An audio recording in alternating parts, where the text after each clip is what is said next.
Anasema madam, kuna baadhi ya wanawake wakishapata fedha wanataka kuwa watawala nyumbani. Anasema hawa nao unawaambiaje? Hauwezi kubadilika hadhi yako kwa sababu eti una pesa. Wewe ni mwanamke tu. Hata ukiwa ili watu wavamie hiyo nchi inabidi wakupigie wewe kwanza simu. Uweze kutoka kwenye hali yako ya kuwa mwanamke. Kwa hiyo acha kujitakabar, acha kujifanya kwamba wewe you are all that. Mwanaume ni mwanaume tu, na kama umeamua kuwa chini ya mume inabidi umefuata tu utaratibu wa hii dunia kwamba wewe ni recipient, mpokeaji au mpokezi. Huwezi kuwa mtu wa kwanza kufanya. Wewe unakuwa mtu mpokeaji tu. Kwa hiyo waache kujidanganya na waache kuacha pesa ikawapa kiburi.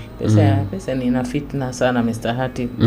Mwenyezi Mungu akujalie tu upate kubadilisha mboga, kwa sababu ikizidi tena hapo kuna tabia za siri zote zinafichuka. Kwa hiyo ni kuzalilika tu.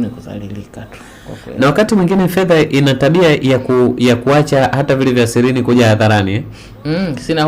Inaibua tabia yako.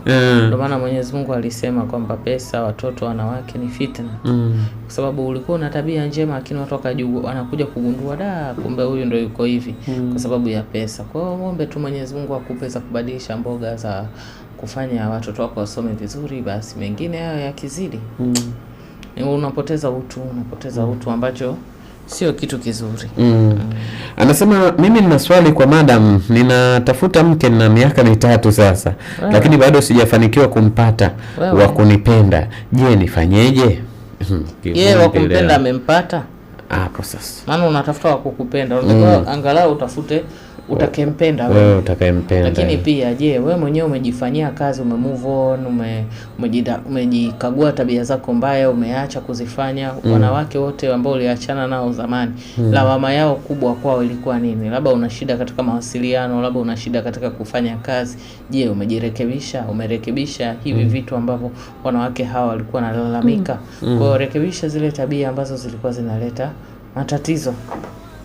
Na jamani, tumekubali maswali, lakini mashallah yanakuja magazeti. Inakuwa mtihani kwetu.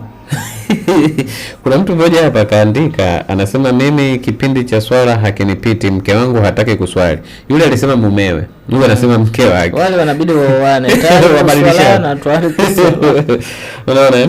Anasema mimi kipindi cha swala hakinipiti, lakini mke wangu hataki kuswali. Ni miaka mingi nimeamua nisimpe haki ya ndoa. Je, niko sahihi? Haki ya ndoa? Aisee kaka, bora umwache tu kuliko mnyime haki ya ndoa. Mwache tu. Kama unaona hakufai kwa sababu sio mtu anayekuamini, anayekuheshimu, mwache ende zake. Usimtese.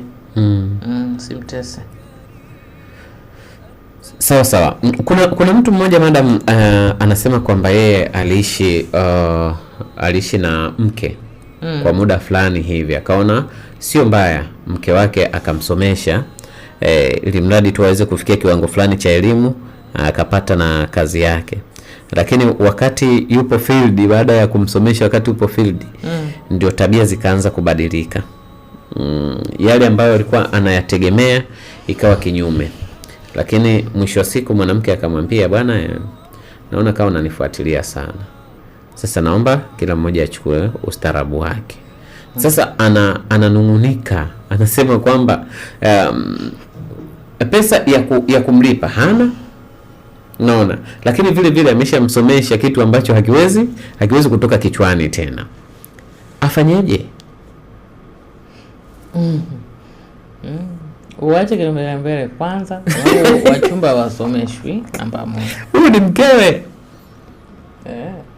Mkewe kabisa, na alishamuoa. Alishamuoa na ana watoto 2, kwa hiyo ikabidi angalau elimu yake itamfaa na wanao. Kwa sasa hivi amemwambia waachane. Mwache. Huwezi kuwa na mtu kwa sababu umemsomesha. Yaani hiyo sio sababu nzito ya kuwa na mapenzi na mtu. Kwa sababu tumetoka mbali, hiyo sio sababu nzito. Sio nimemsomesha, hiyo sio sababu nzito. Ni sababu ya watu wazembe. Nimezaa naye, wala nipo naye kwa ajili ya watoto. Hapana, huwezi kusacrifice furaha yako kwa sababu ya watoto. Watoto uwepo wasiwepo, watoto watakuwa tu. Watoto wangapi wanakuwa na watu wao hawapo?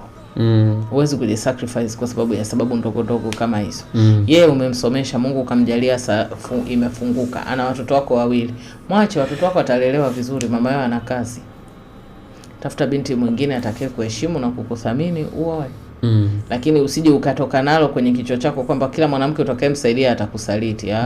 Ni huyo peke yake ndo hana akili. Wanawake wengine wata appreciate.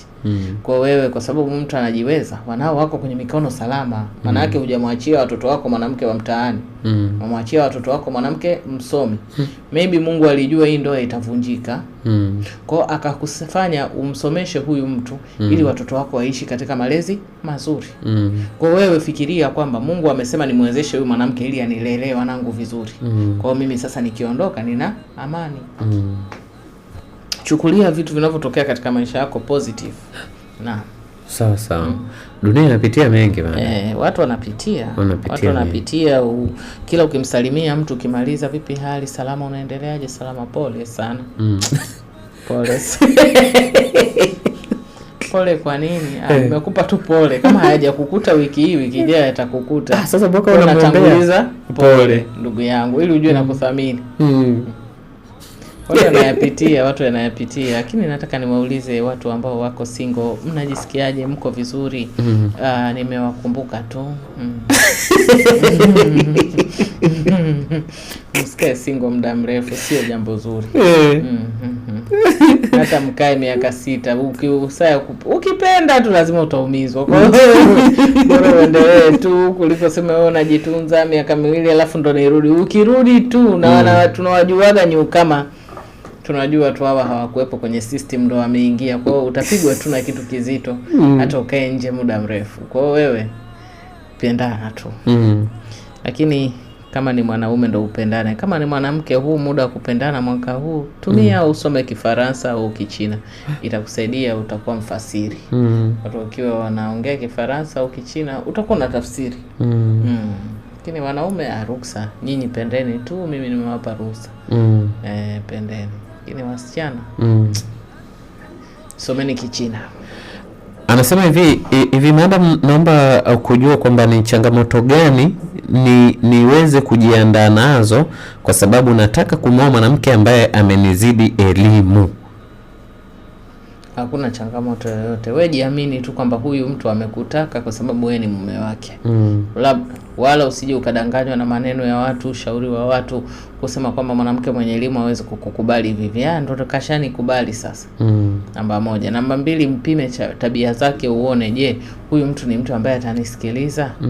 Namba 3, mtangulize Mwenyezi Mungu. Mwambie Mola wangu, mimi nataka kumwoa fulani. Tufanyie wepesi, tuishi kwa amani. Lakini kaka, kama ni mke mzuri, tabia zake ni nzuri, na kuhakikishia utaishi maisha ya furaha sana. Wanawake ambao wamesoma, wana akili vizuri, lakini ukiwaangalia ni wanawake wazuri, atakupa starehe sana. Kwa sababu kama amekupenda atakunyenyekea sana. Wala usijiandae kwa chochote ndugu yangu zaidi ya dua tu. Wanakuaga wazuri. Na kuna jamii ambayo huwa inaogopa sana watu wenye hadhi fulani. Wanaona kama si watu ambao wanaweza kuwa nao kama wake au waume zao. Wanakuwa tuna shida ya kujiamini, Mr. Hatibu, kwa sababu hata wao wanahitaji companion, hata wao wanahitaji wenza. Kwa kusoma kwao isiwe kwamba ndio fimbo wa kuwachapa kwamba msiwatake. Mbona mwanaume akiwa amefanikiwa mbona anapata mwenza? Kwa nini mwanamke akifanikiwa asipate mwenza? Kwa wewe mkague tu mtu tabia yake, ana adabu, ana heshima, anakuthamini, anakuheshimu. Je, amekupenda wewe ulivyo? Au yuko na wewe tu kwa sababu inabidi aolewe chapuchapu kabla hajafikisha miaka 30? Kwa pima haya mambo. Halafu muombe Mwenyezi Mungu akuonyeshe ikiwa kuna heri. Lakini mimi nimeona wanaume wengi walioa wanawake wasomi au wanawake ambao wana bidii ya kazi, wana mafanikio kwenye maisha yao. Wengi sana, hata matajiri wengi sana na wajua wake zao ndo wako nyuma yao.